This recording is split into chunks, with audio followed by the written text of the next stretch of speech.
Bonjour, bienvenue dans l'atelier librairie, le livre voyageur animé par Fabienne Roch et Bruno Lalonde.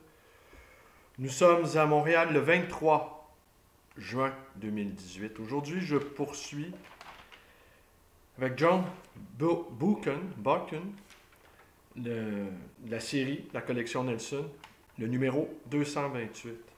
Eh bien voilà un personnage extrêmement intéressant que ce John Buchan. Il est né en Écosse en 1875 et il est mort à Montréal en 1940. Il a eu une belle carrière dans les services secrets britanniques.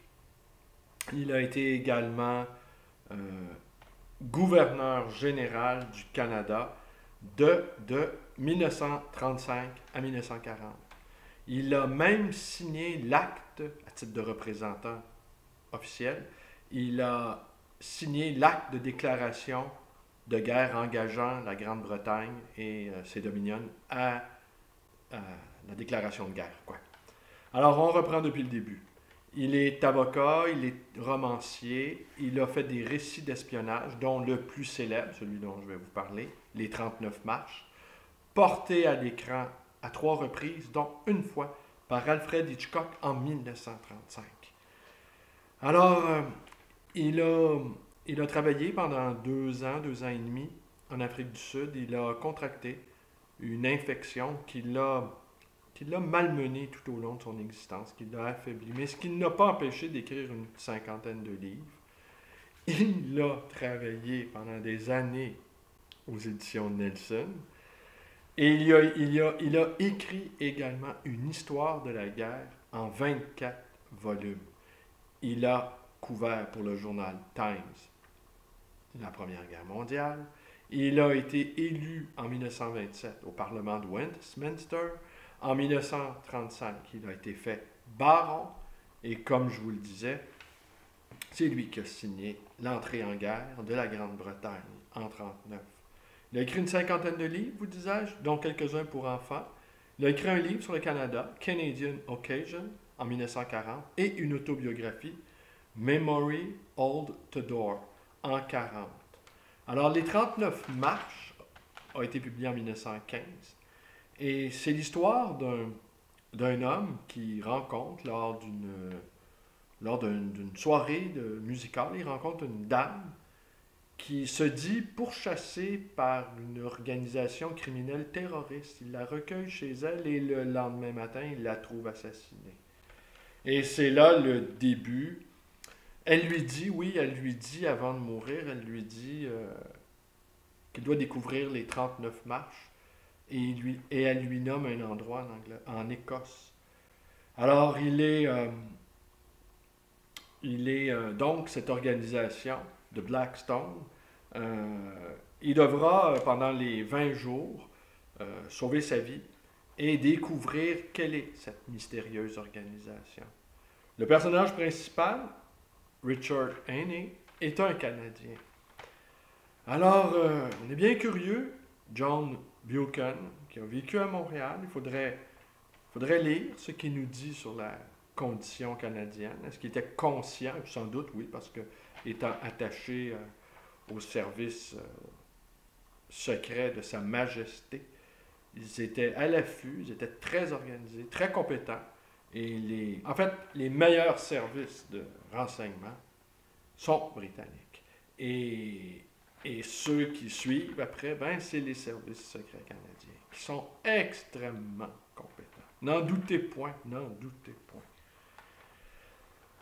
Ah, qu'est-ce que je peux vous dire? Ben voilà. Alors, c'est assurément, de toute cette série-là, c'est le John Buchan est le personnage le plus intéressant, à mon avis. Parce que lui il a mis ses doigts partout.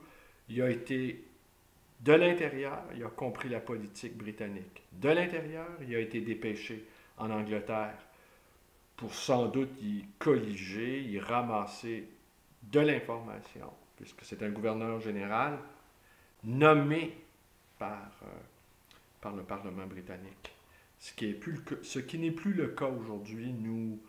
Nous sommes toujours dans un État néocolonial. Nous avons conservé les apparats, nous avons conservé les fastes et les pompes, et le travail de colonisation symbolique, nous le pratiquons sur nous-mêmes. Hein? Faites-le vous-même, do it.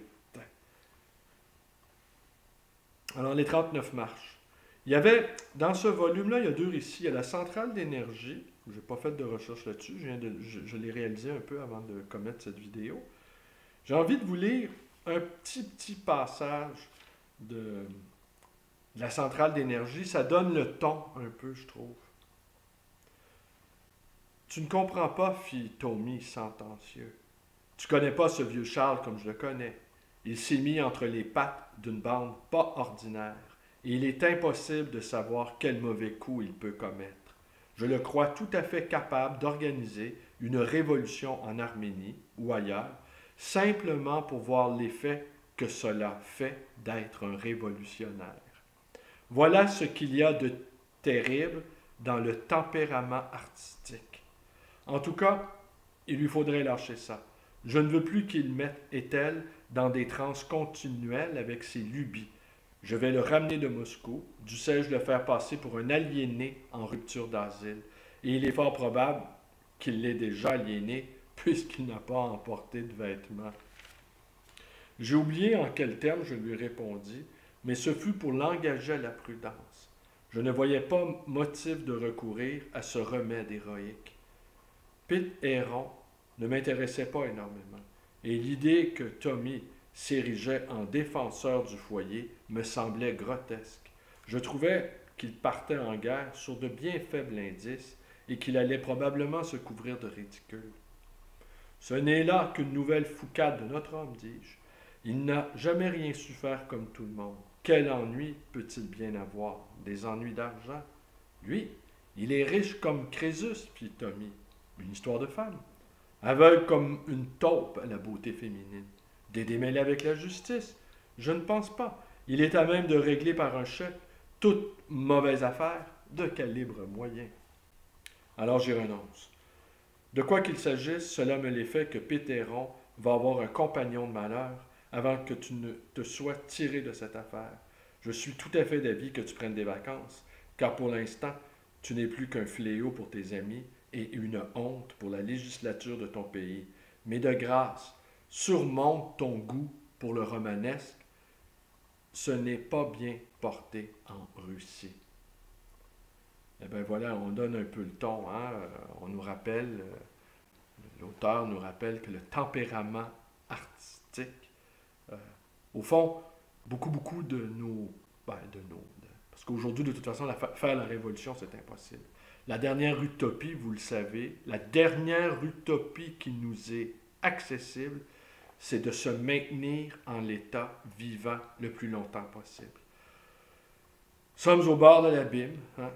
Oui, je ne fais pas partie de ceux. Oui, je pense que Freud, qui avait observé d'assez près la psyché humaine, quoi qu'on en dise et quoi qu'on puisse débarrasser Freud parce qu'en fait, Freud avec armé des mythes, a réussi à décrypter la psyché humaine, qui est sans cesse ballottée entre la peur et le désir, entre l'expérience de sa finitude, qui est terrifiante, et son désir d'exulter, son désir d'exaltation.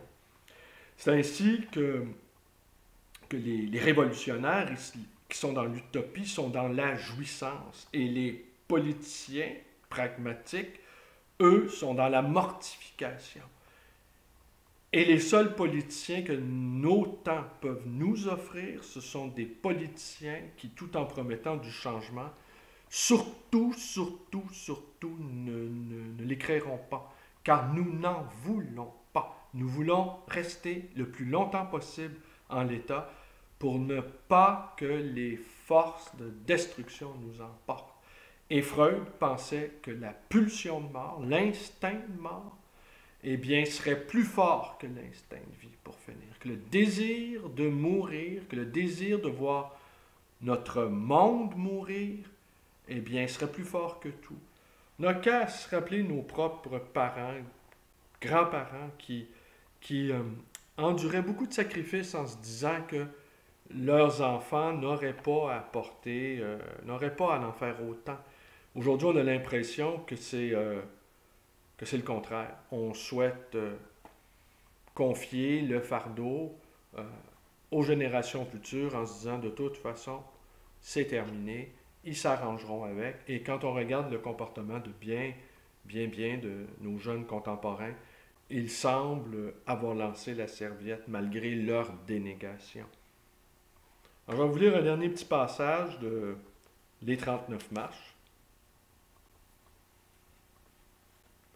C'était un merveilleux soir de printemps où chaque montagne se détachait avec la pureté d'une améthyste. L'air, malgré la troublante senteur des herbes marécageuses, était vif comme en pleine mer, et il produisit sur moi un effet des plus singuliers. Je me sentis tout à coup le cœur léger. Je me serais cru volontiers un gosse en vacances, au lieu d'être un homme de 37 ans recherché activement par la police. Je me sentais dans les mêmes dispositions qu'autrefois lorsque je partais pour une grande trotte sur le Haut-Veld par un matin glacé. On me croira si l'on veut, mais je marchais sur cette route en sifflant. Je n'avais en tête aucun plan de campagne, si ce n'est de l'avant, parmi cette adorable contrée montagneuse aux senteurs rustiques, et chaque mille parcouru augmentait ma bonne humeur. En traversant un bosquet, je me coupais une baguette de coudrier et abandonnai bientôt la grande route par un petit chemin qui remontait le cours d'un torrent tumultueux. Je me croyais encore bien à l'abri de toute poursuite et rien ne m'empêchait pour ce soir de m'amuser comme je l'entendais. Je n'avais rien mangé depuis des heures et la faim commençait à me tenailler lorsque j'arrivai à une chaumière de paysans nichée dans un creux au bord d'une cascade. Une femme, au teint hâlé, se tenait devant la porte et me salua avec la modestie familière en usage sur la lande. Lorsque je lui demandai à loger pour la nuit, elle me répondit que je serais le bienvenu dans le lit du grenier, et elle me servit promptement un repas frugal composé d'œufs au lard, de galettes d'avoine et de lait crémeux. Ah ben voilà, hein, un petit moment bucolique au milieu d'une course que l'on devine haletante, puisque Hitchcock et deux autres cinéastes ont senti le besoin de porter à l'écran ce film. Je puis vous dire qu'il a été réédité à plusieurs reprises, cet ouvrage, et même l'objet de traduction récente. Alors, ce qui me porte à penser, il a même eu une adaptation télévisée en 2002. Alors, ce qui me porte à penser que probablement cet ouvrage-là, de tous ceux dont je vous ai mentionné l'existence depuis le début de cette série fort ennuyeuse, eh bien, est sans doute le plus intéressant d'entre eux. Est-ce que je vais le lire? Je ne le sais pas. Mais par contre, je serais très, très curieux de savoir ce qu'il dit sur les Québécois et sur Montréal. Je vous remercie d'être avec moi. Portez-vous bien. Nous sommes à Montréal le 23 juin 2018. Je suis dans l'atelier librairie Le Livre Voyageur, situé au 2319 rue Bélanger. Vous pouvez nous rencontrer, Fabienne Roch et moi, et vous pouvez également nous téléphoner dans le 514-736-0999. Merci et bonne journée à tous.